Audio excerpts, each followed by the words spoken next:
What is going on, guys? Thank you very much for joining me for another video here on Degenerate Watch. As you'll all have probably noticed, shoplifting has been on the rise over the past while, and the cost of living crisis that we're currently going through has just caused an explosion in the number of shoplifting cases. And not only that, but the brazenness of these thieves has really become something else in itself. Even with somebody there blatantly recording their crime in progress, they still continue on unabated. So as you've probably guessed, in this video we're going to be taking a look at some shoplifting clips.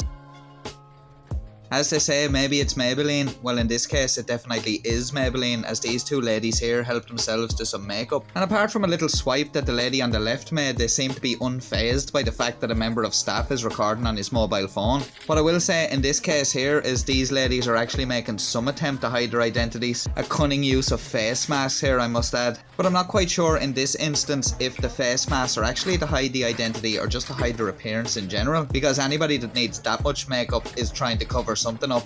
Either that or you'll see it at your local market stall next weekend. So having concealed their ill-gotten gains, do you like that? Concealed? Concealer? No, it's just more bad jokes here, isn't it? Having made their discounted purchases, the ladies leave to their awaiting getaway vehicle, which I might add has seen better days. Next up, we're off to San Francisco in California for this clip, which was aptly named Lawless San Francisco. This gentleman here seems to be loading up on some new footwear for himself, but upon doing a crep check I can see that his runners seem to look fairly brand spanking new. What total greed. This guy doesn't even need these shoes. I'm sure the guy's not going to sell them on or anything. I'm sure he has some noble cause where he's probably going to give them out to the needy. And I must draw your attention to the irony of the sign hanging from the ceiling there. Yes, overspending is out. We're actually not spending at all here. What an inflation buster. And people around here must be immune to this sort of thing because nobody's reacting to this guy. Yes, we'll see a security guard kind of follow him out to the door and watch him walk off into the distance, but nothing actually happens. And I don't blame the security guards not challenging these guys because you don't actually know what they're going to do and it's not worth it over a few pairs of sneakers. But unfortunately that has a knock-on effect as they see that there's no action being taken and it just makes them more brazen. But it has to be costing these stores an awful lot of money, and that's having a knock-on effect for the customers. Staying in California, but going a little bit further south to Los Angeles, and more specifically Beverly Hills. And by the looks of things here, it seems Marge Simpson seems to have fallen on hard times. But this is one quickie mart that's not going to take things lying down. And we've quite an array of people here at the door to challenge this lady. We have what looks like a butcher or a guy from the deli counter. The tall guy there looks like a loss prevention officer. And the other guy looks like either a referee or a Foot Locker employee. And hey, it wouldn't surprise me if they did have a referee employed just to be on standby so he could umpire the brawls. It's clearly just retailers adapting to the modern world we find ourselves in. One thing I will say, from a staff safety point of view, it's probably not best to struggle with these people, but I will say I am delighted that she didn't manage to get away with anything. There's something about this one that's made me think that maybe I'm being a bit too harsh on this lady. Like in the other clips we've looked at, people are in clearing out shelves of merchandise, obviously to go and resell. But this lady seemed to only have a small amount of merchandise and it did seem to look like some food items. So perhaps she's someone who's fallen on hard times and she's just in there trying to get a bite to eat. But don't get me wrong, I'm not for one moment condoning the shoplifting, but I'd love to know what you guys think, so definitely let me know down below in the comments.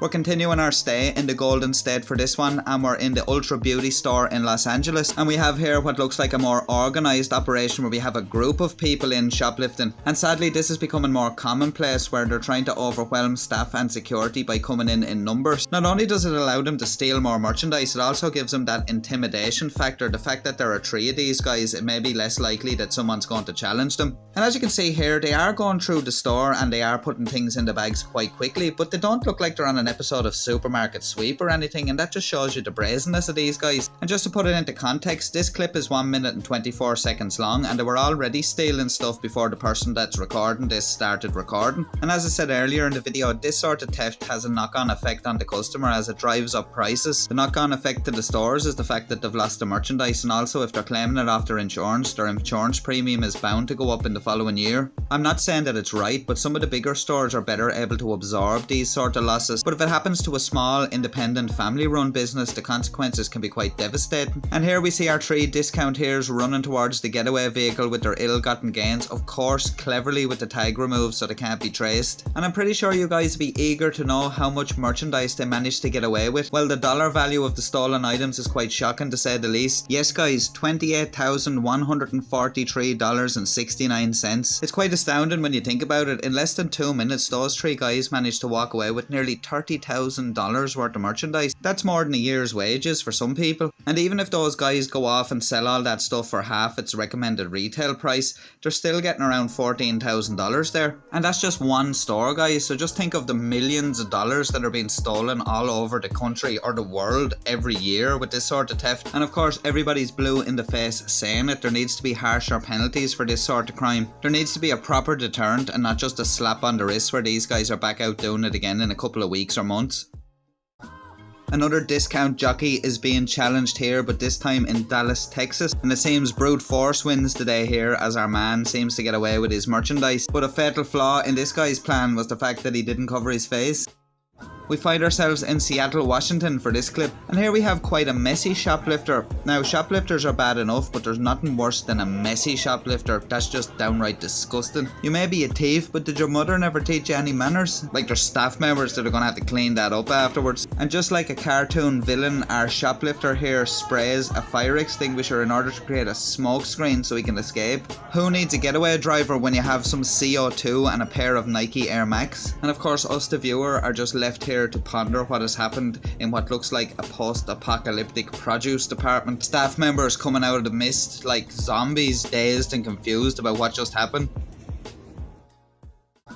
We're headed to the opposite side of the country, to the East Coast, more specifically to Queens in New York for this clip. We have a clothing store which has fallen victim to a smash and grab. Luckily in this one no staff members were injured. Let's take a look. No, don't move, we don't get shot. Don't move, we don't get shot. No, don't move, don't move, don't move, don't move, don't move.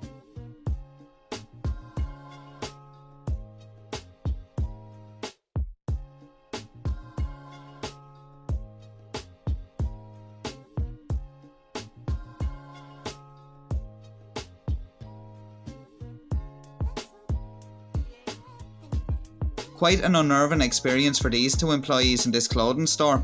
By the sounds of the thieves, they're armed. I got the impression that the employee in the blue hoodie here was trying to stay down near the door, probably in a bid to exit the shop and raise the alarm once the guys were up further in the store. But the guy in the blue and red jacket ushers him up the store to the top.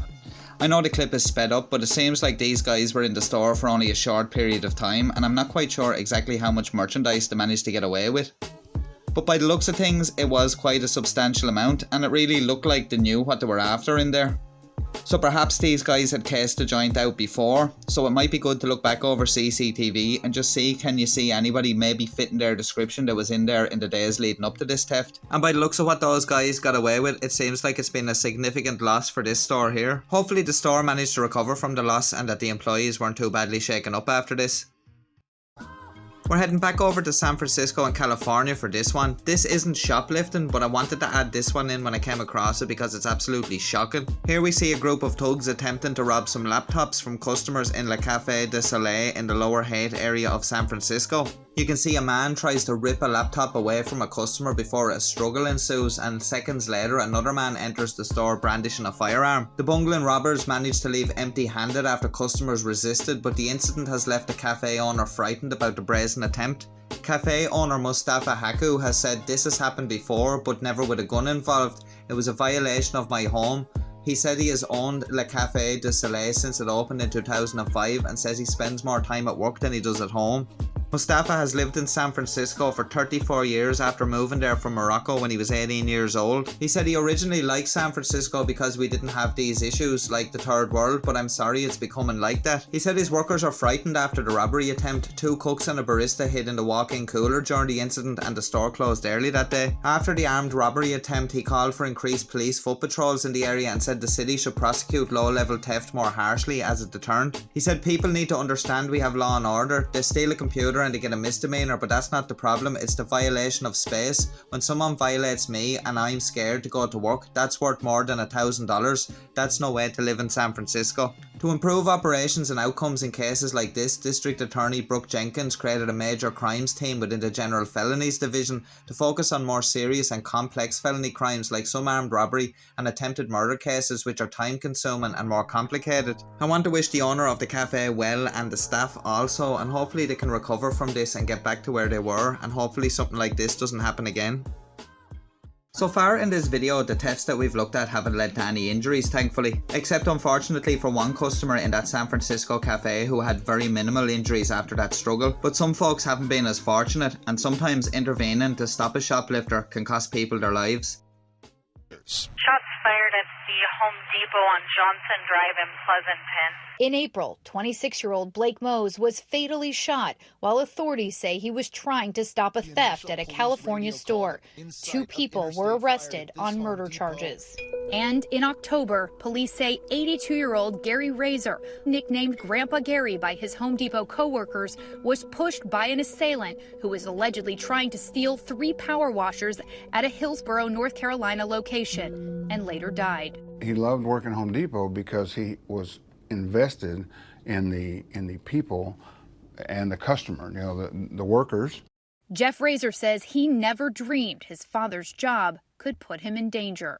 At his funeral service, we had to have 2 of them because the entire Home Depot staff and workers, from the manager to the person that just hired in a week ago, or wanted to come. So does it surprise you that he would have tried to step in to stop a theft? Oh, it doesn't surprise me at all. It wasn't like he was gonna tackle the guy, right? He was just asking for a receipt. In January, police arrested the 26-year-old man they say pushed Gary Razor. He is charged with robbery and first-degree murder. He is being held without bail. Home Depot says Gary's story is driving urgency to stop the problem, but they acknowledge they can't do it alone. There are certain parts of certain states that have taken it very seriously, but there's other pockets of the country where this problem still is not taken seriously day in and day out. Do you believe that there should be tougher penalties for those who are behind these crimes? Absolutely. I think that especially at the higher levels of these organizations, these people are using, I'll call it some disadvantaged folks in some cases, homeless population, people that are drug addicted in many cases, to go into these stores and be the pawns and actually put themselves at risk to do this. With losses growing, the retail industry and law enforcement are looking for solutions. Congress already passed the INFORM Act, which requires online marketplaces to collect and disclose more information on the goods they sell. But retailers want them to do more. And passed the Combating Organized Retail Crime Act. Home Depot says it has had no choice but to lock up some of its most valued items, a move they say is frustrating but necessary. Is it common that we would see these things behind bars? In a perfect world, this is not what we'd want to be doing. We'd want to be completely open to our customers. But unfortunately, this is the product that is targeted most frequently. The company is also working to make more of its products trackable, adding monitors as a deterrent, alarmed gates to prevent carts from leaving, and installing more cameras to keep track of shoppers. But for Gary Razor's family, nothing can undo the loss. His death, a warning that these crimes are destroying lives. And my condolences go out to the families of Mr. Mose and Mr. Razor. I can't imagine what it's like to lose a family member to something so senseless. Let's not allow more tragedies like what happened to these 2 men happen again to other people. Let's make a change in the law to allow for harsher punishments and longer sentencing for people that engage in this sort of crime. It's never okay for someone to lose their life over material possessions. This really needs to be stamped out, and crimes like these can't be allowed to become the norm, because if we allow that to happen, then we're just on a slippery slope in a race to the bottom. Wherever you're living, always push your public representatives on what they're going to do about crime, because as the saying goes, if there's no justice, then there is no peace. Well guys, I do hope you enjoyed that video, and if you did, don't forget to drop us a like, and if the video gets over 150 likes in the first week, I'm going to do another shoplifting compilation, because believe me, there are plenty of clips out there. So if that's something you would like to see, don't forget to drop us a like, and hey, even leave us a comment down below and let us know what you thought. The next video coming up on the channel involves some criminals, a box truck and the police, so you definitely don't want to miss out on that one. And also coming up very soon, we're going to have our much anticipated wolf adoption update, so to make sure you don't miss out on those videos guys, make make sure you're subscribed with notifications turned on. If you enjoy the content here on the channel and you'd like to support us, there's a couple of links down below in the description where you can do just that. Or why not consider becoming a channel member? You can find out more information about that by hitting the join button down below this video or checking out the link down below in the description. You can also hit the little heart button down below this video to drop us a super thanks. I want to give a big shout out to everybody just watching this with me on the premiere. Thank you very much for joining me, and as always I want to give a huge shout out to my channel members. Thank you very much for your continued support and encouragement. It is very much thoroughly appreciated, guys. You're all legends. I'll be back in the next couple of days with another video here on Degenerate Watch. I do hope you'll join me then, but until then, why not check out one of the videos that should be appearing on screen now. Until next time, guys, stay safe, take care, peace.